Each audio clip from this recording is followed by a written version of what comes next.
போராட்டமின்றி 1750 ரூபாய் சம்பளம் பெற்றுக்கொண்டோம் மலையக மக்கள்.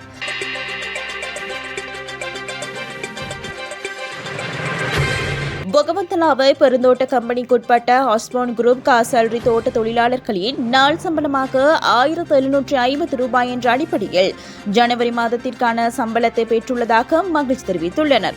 இது தொடர்பில் அவர்கள் மேலும் தெரிவிக்கையில், பற்றுச்சீட்டில் நாள் சம்பளம் 1550 ரூபாய் என்ற அடிப்படையிலும் அரசாங்கத்தினால் கொடுக்கப்படும் வரவு கொடுப்பனவு வேலை நாட்களின் அடிப்படையில் தோட்ட காரியாலயத்தில் சம்பளம் கடந்த 7ஆம் தேதி வழங்கப்பட்டுள்ளதாகவும், மேலும் 27 வருட சேவை காலத்தில் போராட்டமின்றி 400 ரூபாய் அதிகரித்த சம்பளத்தை முதன்முறையாக கரங்களால் பெற்றுக் கொண்டுள்ளதை அடுத்து வாக்குறுதி அளித்தமைக்கு அமைய சம்பள அதிகரிப்பை பெற்றுத்தந்த ஜனாதிபதிக்கு நன்றியினை தெரிவித்துள்ளனர்.